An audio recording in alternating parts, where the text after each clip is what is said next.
आप सभी को मेरा नमस्कार। लघु सिद्धांत कौमुदी की इस कक्षा में आप सभी का स्वागत है। इससे पहले वाली कक्षा में हमने उच्चारण स्थल के बारे में बात की थी कि किस किस वर्ण का उच्चारण किस किस स्थान से होता है, इसके विषय में हमने बात की थी। आज हम बात कर रहे हैं वर्णों की जो विशिष्ट शब्दावली है, उन्हें क्या कहा जाता है या क्या किन वर्णों को कहा जाता है उसके विषय में। तो चलिए बढ़ते हैं आज की कक्षा की ओर।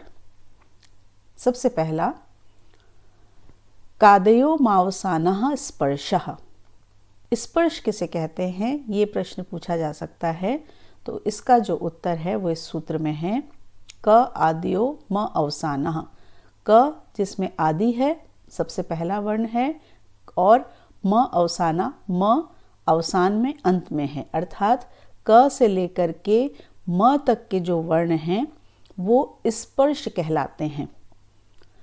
यहाँ पर हम ध्यान दें कि इसमें पांचों वर्गों के जो सभी वर्ण हैं, 25 वर्ण, एक वर्ग में 5 वर्ण होते हैं, 5 वर्ग में 25 वर्ण, ये सारे वर्ण स्पर्श के अंतर्गत आते हैं। तो यदि आपको कवर्ग, चवर्ग, टवर्ग, तवर्ग, पवर्ग में से कोई भी वर्ण वहाँ पर दिया जाता है और पूछा जाता है कि ये कौन सा वर्ण है, तो आपको ध्यान रखना है कि वो स्पर्श वर्ण है।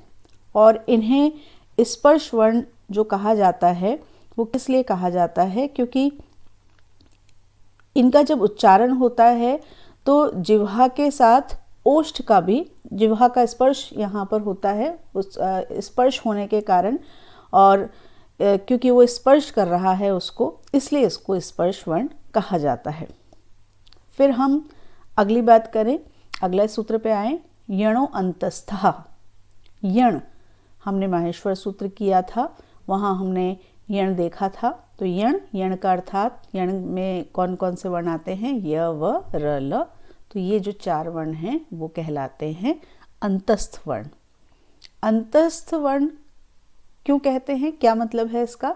अंतः स्थ, जो अंतः मध्य में स्थित हैं, जो बीच में स्थित हैं।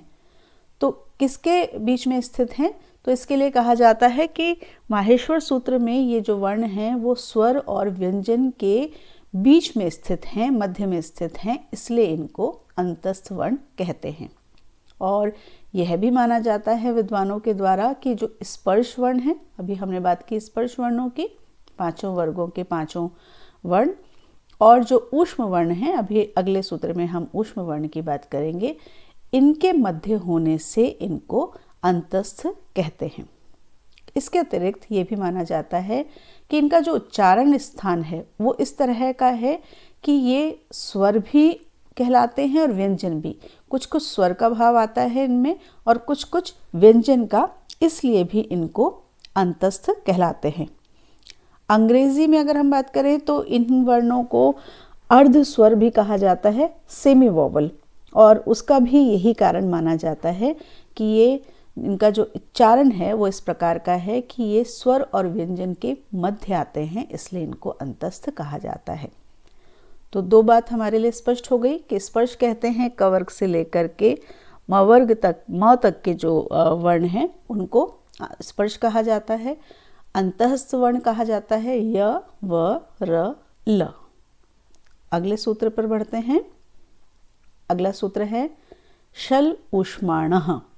शल, अब शल को यदि हम देखें तो श, श, स, र, ह, ल, माहेश्वर सूत्र से उठाएंगे तो श, श, स और ह, क्योंकि र और ल हट जाएगा वहाँ से, तो श, श, स, ह, ये जो वर्ण हैं इनको ऊष्म वर्ण कहते हैं, इन्हें ऊष्म कहा जाता है। और ऊष्म कहने का जो इसका प्रयोजन है वो ये माना जाता है कि इनका जब उच्चारण होता है तो गर्म वायु निकलती है, ऊष्म वायु का संचार होता है, इसलिए इसको ऊष्म वर्ण कहते हैं। ये भी माना गया है कि इनका जब उच्चारण होता है तो शरीर में उष्णता का, गर्मी का संचार होता है, इसलिए भी ये ऊष्म वर्ण कहलाते हैं। तो ऊष्म वर्ण अगर आपसे पूछा जाता है कौन से हैं, तो आपको ध्यान रखना है श, श, स, ह, इस तरह से भी ध्यान रख सकते हैं कि ये वर्ण ऐसे हैं जिनका जब उच्चारण किया जाता है तो बहुत बहुत से लोगों को ये थोड़ा सा कठिन प्रतीत होता है और आपस में ये एक दूसरे से मिश्रित से हो जाते हैं, मिल से जाते हैं। तो इस रूप में भी आप इसको याद रख सकते हैं कि ऊष्म, जो ऊष्म का तात्पर्य होता है गर्म, तो जो गर्म वर्ण हैं वो हैं शल वर्ण, श, श, स और ह। 3 वर्णों की बात की हमने, स्पर्श, अंतस्थ और ऊष्म वर्ण। और इसके बाद हमारे आते हैं चौथा जो सूत्र यहाँ पर दिया गया है वो है स्वर के लिए।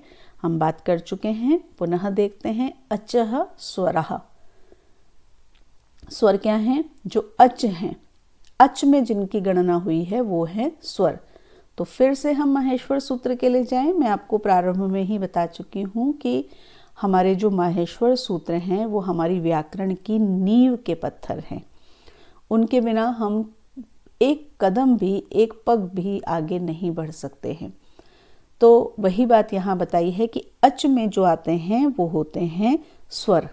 अच, अ ई ऊण से हम निकालेंगे अ ई ऊण, री ऋ क, ए ऊंग, ऐ औ च। ऐ ऊण के अ से लेकर के ऐ औ च यहाँ तक के जो वर्ण हैं वो सब स्वर में आते हैं। माहेश्वर सूत्र वाला जो वीडियो है वहाँ पर हमने बहुत स्पष्ट रूप से इसकी बात की है। आप फिर से, अगर आपको ध्यान नहीं है तो आप पुनः उसे एक बार देख लें। तो अच का तात्पर्य है स्वर। जब भी कोई कहता है अच तो आपको ध्यान रखना है अच का तात्पर्य है स्वर। फिर आगे बढ़े। अगला जो सूत्र है क ख इति कखाभ्याम प्रागर्ध विसर्ग सदृशो जिह्वा मूल्यः। जिह्वा मूल्य क्या है? इससे पहले वीडियो में हमने जिह्वा मूल्य की थोड़ी सी बात की थी।